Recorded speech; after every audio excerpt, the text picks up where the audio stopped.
covered these universities. I know some of these leaders very well. I can write books about them. But I have not had a university president in Detroit talk about we would invest in the Detroit public schools and make it succeed. Or we'll take it, we'll own it.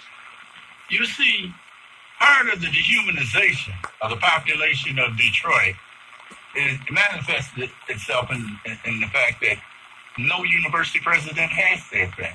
Because they, quite frankly, do not, even though they're institutions of higher learning, they do not view the human element in Detroit as human beings. Yeah. And therefore, they don't view them as worthy of their academic institutions, right, for fear that their academic institutions may not be up to the challenge. Right.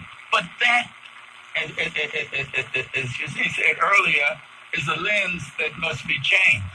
They must see the possibilities. Well, let me say this, and I hate it, and Sam, I know you like hearing this, but I keep going to Michigan, as the University of Michigan as an example. About 3 years ago, I pulled up a higher ed forum, and I invited the President Wayne State, the governor, University of Michigan, President Mike Schloesser.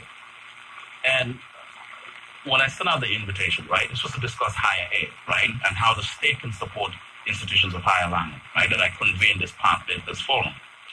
And the president of the University of Michigan, Schloesser, had just come to town. I think he's been, almost a year into his tenure or so. And so, in an email, he says to me, there's a great opportunity. I want to be in the room, want to talk about this and so forth. But then he said, is it okay if I get there a little bit after this forum starts? He said, because I'll be coming from Detroit. I'm spending the entire day at Martin Luther King High School to meet with the students. My neighborhood school. Well, let me say this. I've interacted with a lot of college presidents in this town, university presidents. That was the first time I hear a university president saying that I'm going to be a little bit late because I'm spending the entire day at Martin Luther King High School, getting to know the students at Martin Luther King High School, because they're trying to build some sort of a pipeline to see how they can get those students into U of M.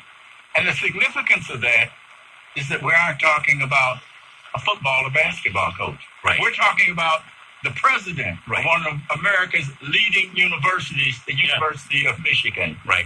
All day at Martin Luther King Junior High School. Right.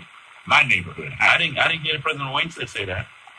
No, you wouldn't, given what he's said that you've read over and over. It is unfortunate because looking at where DPS is, and we've covered the struggles of the public school. But when you look at it, it's as if the public schools has been fighting its battles alone. The education activists, the advocates, the opinion shapers, as you call it, and everybody else, basically they've been on this, they've been fighting this battle alone. We have educational institutions in this town that are basically sat on the sidelines and just watch, don't even want to touch DPS. That's because of fear of failure. And why in the heck are you taking millions and millions in tax dollars from the very people that you run from in Detroit? Christine, Judith Rodin talks about just the role that universities can play.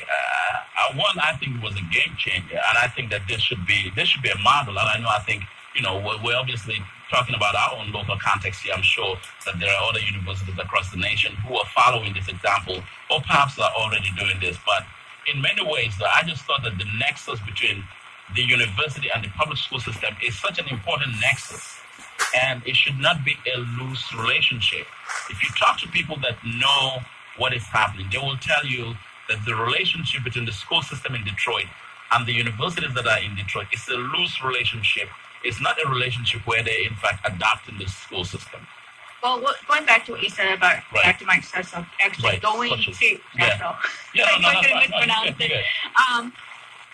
what that he did by being present at that school with those kids, those students all day, he was sending the message of you matter. Exactly. You matter to me.